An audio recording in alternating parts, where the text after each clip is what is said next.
नमस्कार दोस्तों, एक बार फिर से आप सभी का स्वागत करती हूँ हमारे इस खास कार्यक्रम में जिसका नाम है लाल किताब जीवन उपचार। मैं हूँ स्वाति शर्मा। आज हम जिस विषय पे बात करने वाले हैं दर्शकों, आज वो विषय है अच्छे मार्क्स कैसे लाएं। आज हम जानेंगे कि जितने भी स्टूडेंट अच्छे मार्क्स पाने के लिए पढ़ाई करते हैं, दिन रात मेहनत करते हैं, लेकिन उसके बावजूद भी उनको परेशानी देखने को मिलती है, उसका कारण क्या है। साथ ही साथ उन लोगों के भी बारे में जानेंगे जो हाई लेवल की पढ़ाई करते हैं, अच्छी एजुकेशन पाना चाहते हैं, एंट्रेंस एग्ज़ाम क्लियर करना चाहते हैं, मगर उसमें भी उनको कठिनाइयाँ देखने को मिलती है। तो कारण क्या है, आज हम इसी विषय पर गुरुजी से चर्चा करेंगे। तो चलिए देर ना करते हुए सबसे पहले स्वागत करते हैं हमारे गुरुजी चंद्रशेखर शर्मा जी का। गुरुजी नमस्कार, राधे राधे। जय श्री राधे। दर्शकों, यदि आपके भी जीवन में किसी भी प्रकार की परेशानी चल रही है, कठिनाइयाँ आ रही है और जानना चाहते हैं इन सभी का कारण, तो सीधे सीधे आप हमारे नंबरों पे कॉल मिलाएं। हमारा नंबर है 9958161354। हमारा दूसरा नंबर है 9999789285। आप इन नंबरों पर लाल किताब जीवन उपचार की पत्रिका बनवा सकते हैं और अपनी परेशानियों का पूरा समाधान उपाय जान सकते हैं। तो चलिए सबसे पहले आज का सवाल शुरू करते हैं। गुरुजी, हमारा आज का पहला सवाल है, जैसे कि आज कार्यक्रम का नाम ही है कि अच्छे मार्क्स कैसे लाएं। बिल्कुल। तो आज हम उन दर्शकों के लिए ज़रूर उनको लाभ देना चाहते हैं कि उनके बच्चे अच्छे मार्क्स ला सकें, उनकी मेहनत, उनकी पढ़ाई में अच्छे जो मार्क्स आने चाहिए वो देखने को मिले। तो किस तरीके से वो अपने जीवन में अच्छा परफॉर्म कर सकते हैं, अच्छे मार्क्स ला सकते हैं, उनका मार्गदर्शन दें। बिल्कुल जी देखिए, पढ़ाई लिखाई का जो समय है, पढ़ाई लिखाई के जो मार्क्स लाने की जो स्थिति है कि अच्छे नंबरों से हमारा बच्चा पास हो, साल के जो पूरे साल जो मेहनत करी है, पढ़ाई की है बच्चे ने, उसके अंदर उसके नंबर अच्छे आएँ, ताकि आने वाले समय में जो अगली क्लास या अगली सिलेबस में अगर वो बच्चा जाए तो अच्छे से उसमें भी परफॉर्म कर सके, क्योंकि अच्छे नंबर ही आपको अगले रास्ते के लिए एक नया मार्गदर्शन बनते हैं। अगर आपके नंबर सही नहीं है, मार्क्स सही नहीं है, तो आप अगली जो स्टेज है वहाँ पर अपने आप को अगर आप डालते हो तो उसी नंबरों के हिसाब से ही आपको सीट्स मिलती हैं। जी। अगर वही नंबर इस समय कमज़ोर आ गए, कम आ गए, तो आने वाले समय में जो सपना देखा है कि मुझे इस चीज़ की पढ़ाई करनी है, मुझे इस चीज़ में आगे बढ़ना है, तो वहाँ वो नंबरों का एक दायरा होता है कि इतने नंबर अगर बच्चे के पास हैं तभी वो उस तरीके की पढ़ाई में अपने आप को इन्वॉल्व आगे कर सकता है। तो मार्क्स अच्छे आएँ ये बहुत ही ज़्यादा ज़रूरी है, और उसके लिए अगर माँ बाप चाहते हैं कि उनके बच्चों के नंबर अच्छे आएँ, एग्ज़ाम के समय में उनको क्या ऐसी चीज़ों का बदलाव करना चाहिए जिससे कि उनके जीवन में नंबरों की स्थिति अच्छी हो और पढ़ाई पे पूरी तरीके से उनको पूरा लाभ मिले, उसका कारण सीधे आपके बच्चे की कुंडली में बैठे हुए बृहस्पति चंद्रमा की स्थिति। और साथ में जब भी बृहस्पति चंद्रमा कुंडली में अच्छे अवस्था के होते हैं या इनमें से कोई भी ग्रह खराब होता है तो वहाँ नंबरों की जो स्थिति है वो खराब होने लग जाती है। साथ ही साथ जब कुंडली में बुध की स्थिति भी यहाँ देखी जाती है, क्योंकि वो याददाश्त का कारक है, आपकी बुद्धि का कारक है। आपने जो पढ़ा उसको बिल्कुल दिमाग में उसी तरीके से प्रिंट हो जाए जिस तरीके से आपने चीज़ों को समझा है, जो प्रोफेसर आपको, टीचर आपको जो समझा के गए हैं, वो जैसा समझा के गए हैं वो आपके माइंड में आए और वही चीज़ आप जाके सीधे अपने एग्ज़ाम में लिख डालो, तो उन्हीं से नंबर मिलते हैं। तो कारण है कुंडली में चंद्र, बुध और बृहस्पति को देखने की। जब तक ये ग्रह अच्छे नहीं होंगे नंबरों की कमियां वहाँ देखने को मिलेगी, नंबर अच्छे नहीं आएंगे, कहीं ना कहीं उस रेस से आप बाहर हो जाओगे जिस रेस के लिए आप बचपन से तैयारी कर रहे थे कि मुझे ये वाली पढ़ाई या ये वाले सेक्टर में आगे और ज़्यादा मुझे स्टडी करनी है। तो इन 3 ग्रहों की स्थिति को देखना ज़रूरी है। इनमें से कोई भी ग्रह खराब है तो वही नुकसान आपको देखने को मिलेगा। बृहस्पति खराब होता है तो कहते हैं कि पढ़ाई करते करते करते इंसान अपने समय पूरा देता है और एग्ज़ाम के समय पर कहीं ना कहीं वो क्वेश्चंस कहीं ना कहीं पढ़ता है, आंसर्स नहीं लिख पाता। कारण क्या है? स्टडी किसी और चीज़ की, क्वेश्चन कुछ और होता है।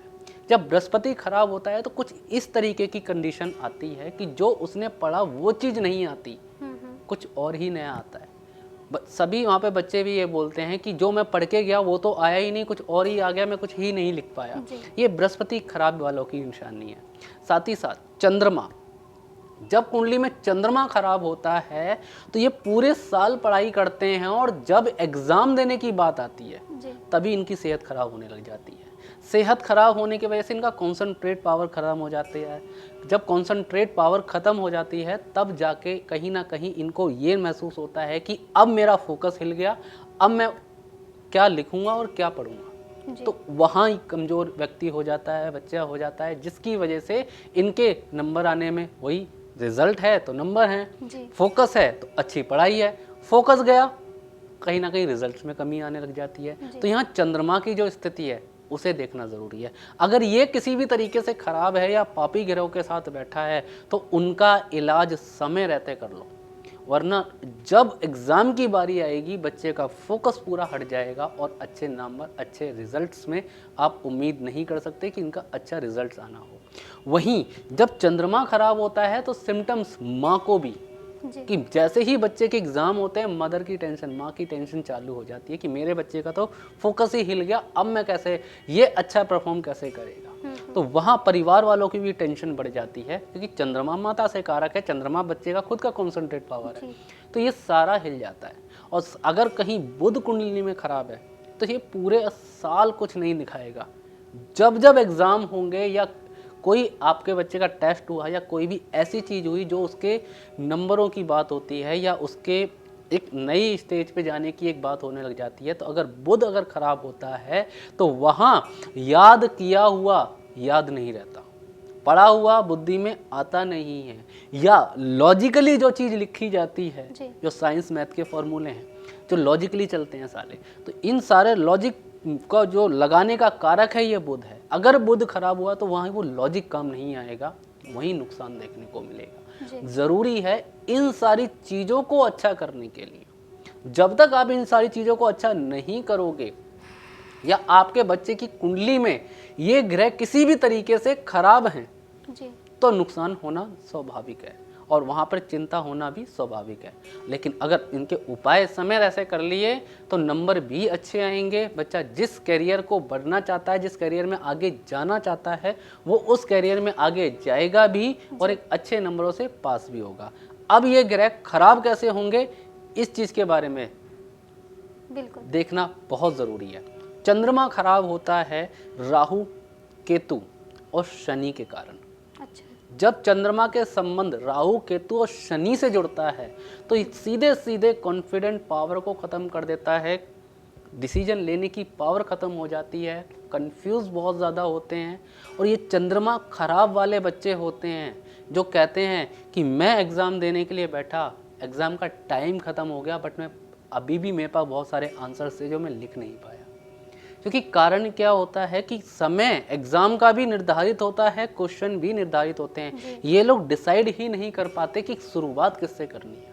आधा घंटा 15 मिनट ये ऐसे ही व्यर्थ कर देते हैं कि ये लिखूं या ये लिखूं, तो यहाँ इनके समय की बर्बादी होती है। चंद्रमा सीधे कॉन्सेंट्रेट को, डिसीजन को, आपके मन को पूरा हिला के रख देता है। चंद्र शनि का मेल, चंद्र केतु का मेल हो या चंद्र राहु का मेल हो, इसका उपाय होना ज़रूरी है। जिन बच्चों की कुंडली में चंद्र शनि का मेल है उन बच्चों के माँ बाप को क्या करना चाहिए, या बच्चा स्वयं भी खुद भी कर सकता है कि 3 महीने में एक बार कम से कम 10 अंधे व्यक्तियों को खाना खिलाए।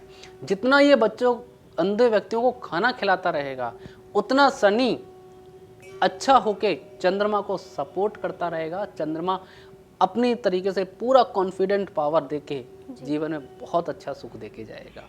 साथ ही साथ जन्मदिन वाले दिन शनि की चीज़ें, नारियल, काले तिल, सफ़ेद तिल, एक मुट्ठी साबुत बादाम बच्चे के सर पे 7 बार घुमा के जल प्रवाह करता रहे। जब ये उपाय होंगे बच्चे का कॉन्सेंट्रेट पावर कहीं नहीं जाने वाला, पूरी तरीके से चंद्रमा के जो अच्छे रिजल्ट्स होते हैं वो सारे बच्चे के हाथ में होंगे। और जब भी ये चीज़ें खराब हों तो माता पिता को एक चांदी की डिब्बी में, खासकर माँ चांदी की डिब्बी में चावल भर के बच्चे के पास रखे ताकि चंद्रमा हमेशा प्रबल रहे और अच्छी स्थिति में जाए। जिनकी कुंडली में चंद्र केतु का मेल हो इसे ग्रहण दोष बोला गया है। और ग्रहण दोष इसकी वजह से बच्चे की सेहत खराब होती है। जब एग्ज़ाम आता है, एग्ज़ाम देने का समय आता है, वहीं सेहत खराब होने लग जाएगी। एग्ज़ाम में या तो प्रेजेंट नहीं हो पाते, या प्रेजेंट है तो सेहत की वजह से अच्छा परफॉर्म नहीं कर पाते। तो उस चीज़ का उपाय, बच्चे के वज़न का 10वां हिस्सा कच्चा कोयला सर पे 7 बार घुमा के जल प्रवाह करें। जब भी एग्ज़ाम हो तब तो ये उपाय करना ही चाहिए, वरना साल में हर 3 महीने के बाद एक बार ये उपाय हो जाना बहुत ज़रूरी है। अगर ये उपाय किया, बहुत अच्छे असर आपको देखने को मिलेंगे। बच्चे का माइंड अच्छा होगा, सोच अच्छी होगी और अच्छी स्थिति लेके आएगा बच्चा अपना। साथ ही साथ जब भी कुंडली में चंद्रमा का संबंध राहु के साथ होता है जी। तो यहाँ क्या बोला जाता है कि बच्चा अब यहाँ पर फोकस भी करेगा, ध्यान भी देगा, हर काम करेगा, लेकिन यहाँ बच्चा जल्दबाजी करेगा। यहाँ उसके अंदर धैर्य खत्म हो जाएगा। वो जल्दबाजी करेगा, जल्दबाजी के चक्कर में डिसीजन उसके गलत होंगे, नुकसान होगा। तो इसका इलाज होना ज़रूरी है। इसका इलाज सीधे सीधे इसका इलाज है कि नीले कलर के कपड़े में 2 मुट्ठी चावल बांध के लगातार 43 दिन लगातार उसको जल प्रवाह करो या मंदिर में रखवा दो। ये दोष पूरा खत्म हो जाएगा और साथ ही साथ बच्चे का कॉन्सेंट्रेट पावर पूरी तरीके से मजबूत हो जाएगी। उसी तरीके के बृहस्पति के भी उपाय, बृहस्पति किसी भी तरीके से खराब है तो नुकसान पूरा होगा। शनि के साथ बैठा बृहस्पति लॉजिकल दिमाग बनाता है, पढ़ाई के लिए अच्छा कारक नहीं माना जाता, तो इसका इलाज अच्छे नंबरों के लिए किया जा सकता है। राहु के साथ बैठा बृहस्पति बुध को भी खराब करता है, खुद भी खराब होता है, वहाँ उपाय करने की ज़रूरत है। और साथ ही साथ कुंडली में शुक्र के साथ बैठा बृहस्पति ये भी नुकसान देता है, तो इसका भी इलाज करके चलो। अगर बृहस्पति अगर आपके बच्चे की कुंडली में शनि के साथ बैठा है तो काले चने, मसाले वाले काले चने बनाएं और इसको जाके गरीबों में बांटना शुरू कर दो। बच्चे का पढ़ाई लिखाई पूरी तरीके से उत्तम हो जाएगी। अगर कुंडली में बुध, बृहस्पति या राहु इन तीनों का कोई संबंध नजर आता है, या राहु और बृहस्पति का ही संबंध नजर आता है जिससे बुध की खराबी हो जाती है, तो यहाँ क्या करना है, 43 दिन लगातार एक छोटे से डिस्पोजल या किसी भी ग्लास में थोड़ा सा कच्चा दूध बच्चे के हाथ से मंदिर में रखवा दो। वहाँ पर यह दोष खत्म हो जाएगा। पूरी तरीके से इसका अच्छे सुख देखने को पूरी तरीके से मिल जाएंगे। और अगर कुंडली में शुक्र के साथ बृहस्पति है तो इसका इलाज होना बहुत ज़्यादा ज़रूरी है, क्योंकि यहाँ पर केतु नीच के बन के बहुत बुरे असर देने लग जाते हैं, जहाँ सफलता रुक जाती है। तो ये उपाय होना चाहिए कि 43 दिन लगातार 8 कपूर की टिक्कियाँ मंदिर में रखवा दो इस बच्चे के हाथ से। ये सीधा सीधा सुख इसकी स्टडी का अच्छा हो जाएगा।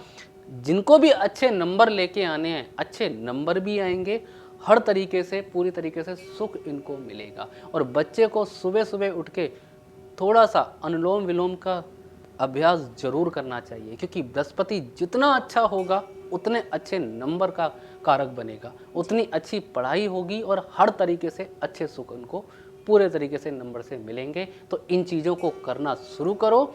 और बृहस्पति की खराबी एक्चुअल में क्या होती है ये जन्म कुंडली ही बताती है। ग्रहों की खराबी क्या होती है उनको देख के उनके जड़ से इलाज कर लो।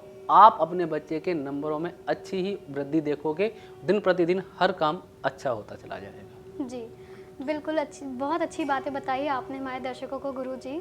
और जिनके भी परिवार में जिनको भी लगता है कि हमारा बच्चा मेहनत तो कर रहा है पर मेहनत का पूरा रिजल्ट सही ढंग से नहीं ला पाता, तो उनके लिए तो ये खास तौर पे बताया गया है कि क्या कारण है, कौन से ऐसे ग्रह हैं जिसकी खराबी की वजह से परेशानियां देखने को मिलती है। तो बताए गए एक एक समाधान को आप अपने जीवन में लागू करें, साथ ही साथ उपाय समाधान करके ही आप अपनी परेशानियों से बाहर निकल सकते हैं। हमारे संस्थान से लाल किताब जीवन उपचार की पत्रिका बनवाएं और एक एक जानकारी बच्चे के जीवन के बारे में आप प्राप्त कर सकते हैं। हमसे जुड़ने के लिए आसान तरीका है, सीधा हमारे नंबर पे कॉल मिलाएं। हमारा नंबर है 9958161354। हमारा दूसरा नंबर है 9999789285। आप इन नंबरों पर कॉल करके बच्चे की जन्म तारीख, जन्म समय और जन्म स्थान बताकर उनकी जन्म पत्रिका भी बना सकते हैं। गुरुजी, अभी आपने बताया कि बच्चों के याददाश्त के बारे में, उन्हीं से जुड़कर एक हमारा सवाल भी है कि अक्सर बच्चे के देखा गया है कि बच्चा पढ़ाई करता है लेकिन वो याद उनको नहीं रह पाती, वो याददाश्त की कमी हो जाती है जिसकी वजह से एग्ज़ाम के समय में वो अपना परफॉर्मेंस पूरा नहीं दे पाते। तो उसका कारण क्या है? क्या जन्म कुंडली से भी इसका संबंध है याददाश्त का? और कौन से ऐसे ग्रह हैं जिसकी वजह से बच्चों को याद करने में दिक्कत आती है, उनको याद ना हो ऐसी परेशानी देखने को मिलती है? उसका कारण क्या है? हमारे दर्शकों का मार्गदर्शन करें। बिल्कुल, जन्म कुंडली से इसका सीधा सीधा संबंध है कि याददाश्त का संबंध सीधे सीधे जन्म कुंडली से जुड़ जाता है। अभी पीछे मैंने बोला कि बुध याददाश्त का कारक होता है। बुध आपकी विचार, आपके अंदर के जो भी आपने पढ़ा है या जो भी सुना है वो आपके माइंड में रुके और आप उसके साथ कैलकुलेशन करके एक सही चीज़ निकाल के लेके आओ। आप मैथ्स के, साइंस के जो भी स्टडी है उसके फॉर्मूले अगर आप पढ़ते हो, उसके बाद जो उसकी कैलकुलेशन करते हो, वो कैलकुलेशन अगर आपके माइंड में आपको नहीं याद रही तो नंबरों में परेशानी तो आनी है, पढ़ाई में भी दिक्कत आ जाती है। तो यही याददाश्त की पावर है। अब भुलक्कड़ होने का मतलब ये नहीं कि हर चीज़ भूल जाना। भूलने की आदत का ये मतलब होता है कि जो सबसे इम्पोर्टेंट चीज़ है वही भूल जाना। बाकी और सारी चीज़ें याद रखो, कोई दिक्कत नहीं है, लेकिन जिस चीज़ से आपके जीवन में ज़्यादा अच्छाइयाँ मिलने वाली हैं, जो चीज़ आपकी लाइफ को सफल करने के लिए चीज़ें बनी हैं, उन चीज़ों का भूल जाना ये बहुत ही बुरा योग है जन्म कुंडली में। जो योग बनता है सिर्फ बुध ग्रह की वजह से, और ये ग्रह अचानक से परेशानी नहीं देता। बचपन से जब बच्चा जन्म लेता है उसी समय अपने बच्चे की कुंडली को उठा के देखो कि बुध किस तरीके का बैठा हुआ है। अगर आप अपने बच्चे की स्टडी अच्छी चाहते हो, उसकी याददाश्त प्रबल चाहते हो, तो बचपन से ही देखना शुरू कर दो कि उसकी कुंडली में बुध की अवस्था क्या है। अगर ये किसी भी तरीके से खराब हुआ तो इसके लक्षण आपको बचपन में नजर नहीं आएंगे, लेकिन जैसे ही बच्चा 10वीं या 12वीं क्रॉस करेगा या 8वीं क्लास ही क्रॉस करेगा, उसके बाद से इसके इतने बुरे रिजल्ट नज़र आते हैं कि लोगों ने अपनी पढ़ाइयाँ तक छोड़ दी हैं इस बुध के बुरे प्रभाव की वजह से, इस याद ना होने के कारण। क्योंकि याददाश्त ही जीवन की सबसे बड़ी एक पूंजी मानी जाती है। अगर इसी को प्रबल नहीं किया तो ये नुकसान होगा। हमारे बच्चे वो चीज़ मानी जाती है, इसे बोला जाता है कुमार का कच्चा घड़ा।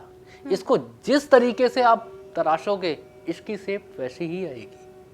तो वही चीज है कि अपने बच्चे को बचपन से उस तरीके का बनाओ कि उसकी याददाश्त मजबूत हो और हर तरीके से वो अच्छी स्थिति पे जाए। ठीक है, ये वो पेड़ हैं जो आज रोपोगे तो कल को इनकी छांव में बैठ के इंसान अपनी जिंदगी को बिताता है। अगर इसकी सिंचाई अच्छी नहीं हुई तो आपको ही नुकसान होगा, आपकी ही इन्वेस्टमेंट नुकसान दे जाएगी और आपका लगाया हुआ पैसा बच्चे के ऊपर नुकसान होगा। ये सिर्फ और सिर्फ जो कुंडली में बैठा हुआ बुध है, ये सिर्फ उसके कारण होगा। जब कुंडली में बुध खराब होता है तो उसको देखना बहुत ज़रूरी है। और बुध खराब किस अवस्था का होता है? जन्म कुंडली के बुध तीसरे घर का, जन्म कुंडली का बुध 9वें घर का, जन्म कुंडली के बुध 11वें और 12वें घर का। जब इन जगहों पे बुध बैठा हो तो इसको बोला जाता है बुध की सबसे बड़ी खराबी। यहाँ बैठा हुआ बुध याददाश्त को लेके परेशानी देता है, पूरी तरीके से देता है। अगर ये ग्रह यहाँ बैठे हैं और याददाश्त मजबूत नहीं हो रही है तो सीधे सीधे इन ग्रहों का उपाय बचपन से करना शुरू कर दो, या जिस समय पता चल जाए कि आपकी जन्म कुंडली में बुध की खराबी की वजह से ये प्रॉब्लम है, उसी समय से उपाय करना शुरू कर देना। तभी जाके एक अच्छी स्थिति में आप अपने आप को देख पाओगे, वरना वहीं नुकसान आएगा, हर तरीके से परेशानी देखने को मिल जाएगी। अपने बच्चों की जन्म कुंडली जरूर चेक करवाओ और कॉल करके पूछो कि मेरे बच्चे का बुध कैसा है, और लाल किताब जीवन उपचार पत्रिका के माध्यम से आपको वो उपाय दिए जाएंगे ताकि उसकी याददाश्त अच्छी हो, पढ़ाई में अच्छे नंबर से वो पास हो। जन्म कुंडली में बुध जब भी चंद्रमा के साथ संबंध बनाता है, जन्म कुंडली में बुध कभी भी मंगल के साथ संबंध बनाता है, या जन्म कुंडली में बुध बृहस्पति के साथ बैठ जाता है, तो ऐसे बच्चों की जो मनस्थिति है, याद करने की जो कैपेसिटी है, इतनी कमज़ोर हो जाती है कि इनको मार मार के लोग याद करवाते हैं, फिर भी इनके ऊपर कोई असर नहीं पड़ता। बोला भी जाता है कि चिकना घड़ा है, कितना भी डालो कुछ रुकेगा नहीं। क्यों बोला जाता है? ये कहावत ही क्यों बोली गई कि चिकना घड़ा है कुछ टुकेगा नहीं, क्योंकि घड़े का कारक ही बुध है। अच्छा। तो इसका कारण ही सीधे बुध से ही जुड़ जाता है, और बुध का ही उपाय यहाँ पर सबसे ज़्यादा मजबूत करने की स्थिति में होता है कि जन्म कुंडली में अगर बुध इन डिपार्टमेंट में बैठा है तो नुकसान आएगा। तीसरे घर में बैठा है, पढ़ाई लिखाई पूरी बर्बाद करेगा, अच्छे नंबर आने नहीं देगा। जब इनको कहीं ना कहीं अच्छी स्थिति पे जाना होगा वहीं गिरावट आके नुकसान हो जाएगा। अगर जन्म कुंडली का बुध 9वें स्थान में बैठा है तो ये करता है मंगल बध, और जब मंगल बध हो जाता है इनके अंदर आती है गुस्से की प्रवृत्ति, इनके अंदर आता है कहीं ना कहीं चिड़चिड़ापन। यहाँ इनको समझाना समझ लीजिए जहर देने के बराबर माना जाता है। तो इनकी याददाश्त तो वैसे ही काम नहीं आती, ऊपर से ये परेशानियों में और ज़्यादा जाते हैं। और जिनकी कुंडली में 11वें घर का बुध हो उनके लिए तो ये बोला जाता है थाली में रखा हुआ बैंगन, जहाँ भार देखेंगे वहीं लुढ़क जाएंगे। इनका मतलब नहीं है कि क्या करना है, क्या कैसा करना है, याददाश्त कमज़ोर कर देता है, साथ ही साथ चीज़ों को कैसे एनालाइज करना है उसकी ताकत को ये कमज़ोर करने लग जाता है। और 12वें घर का बुध, एक तो इसकी सबसे बड़ी खराबी होती है कि ये कभी भी नाक का जुकाम जाने नहीं देता। ऐसे बच्चों को जुकाम ज़्यादा होता है क्योंकि ये बृहस्पति का घर है। तो यहाँ बैठा हुआ बुध बार बार जुकाम, साइनाइस, सांस की प्रॉब्लम, अस्थमा की दिक्कत, इस तरीके की परेशानी भी बनाने लग जाता है, याददाश्त की कमजोरी कर देता है। और जिनके कुंडली में इन डिपार्टमेंट में अगर बुध बैठा है तो उनके घर में गारंटेड हरे रंग के संबंध जरूर होता है, और हरा रंग का संबंध इनके लिए बहुत बुरा माना गया है। तो जिनके घर में इन घरों में बैठा हुआ बुध है तो सबसे पहले तो कुछ सावधानियां ही बरत लो कि घर में किसी भी तरीके का हरे रंग का संबंध इन बच्चों के साथ नहीं होना चाहिए। अगर होगा याददाश्त कमजोर होगी। घर में किसी भी तरीके का तोता, कबूतर, पक्षी, किसी भी तरीके का ये चीज़ें नहीं पालनी चाहिए। इनको पालोगे तो भी नुकसान आपको देखने को मिलेगा। घर में संगीत वाद्य यंत्र नहीं होने चाहिए। जितने भी तबला, सितार, ढोलकी, ये जितने भी हैं, बांसुरी, ये सब बुध की कारक में आते हैं। अगर ये भी आप रखते हो तो भी आपको वहाँ पर नुकसान देखने को मिलते हैं। मंदिर में धातु पीतल की मूर्तियाँ नहीं होनी चाहिए। अगर ये मूर्तियाँ अगर आप रखते हो तो वो आपको नुकसान होगा।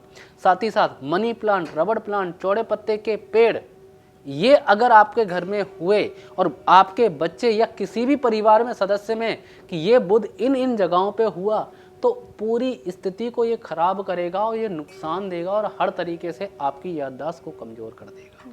तो इन चीज़ों को समझ के चल के इनके उपाय करो। और अगर बुध खराब है तो उपाय में क्या करना है कि उपाय में सबसे पहली बात तो छोटी कन्याओं का पूजन करो।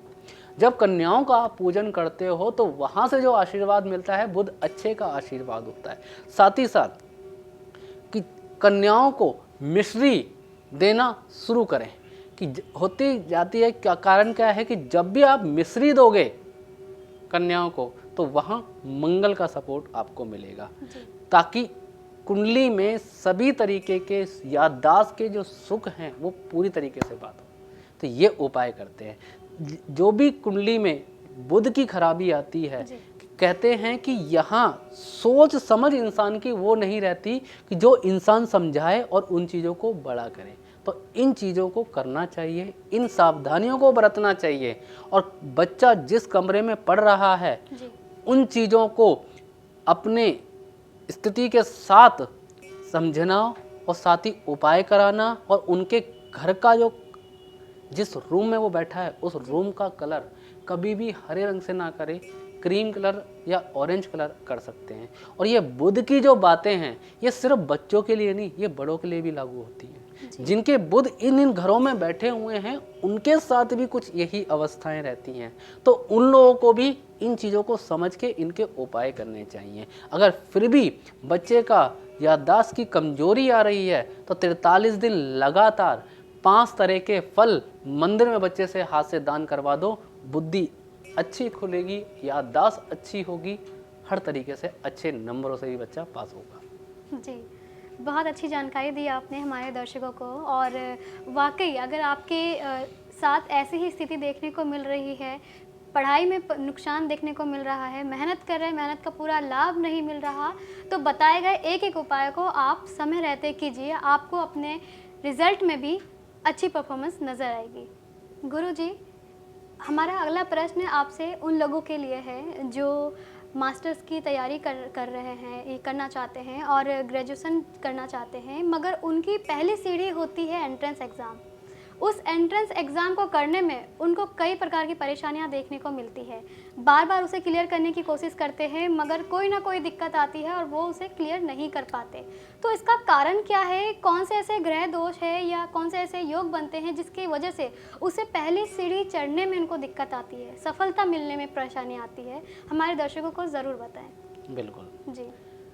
ये लोग उनमें से बोले जाते हैं जो इस तरीके की परेशानी आती है कि उनको एक एग्ज़ाम दे के फिर मास्टर डिग्री, बड़ी बड़ी एजुकेशन उनको करनी है, लेकिन उससे पहले एक एग्ज़ाम देना पड़ता है। जब तक वो क्लियर नहीं होगा वो आगे नहीं बढ़ सकते। ये लोग वो हैं, या तो इन्होंने सब्जेक्ट गलत लिए होते हैं, स्ट्रीम गलत ली होती है कि कहाँ इनको जाना चाहिए, जाना ये कहाँ रहे हैं।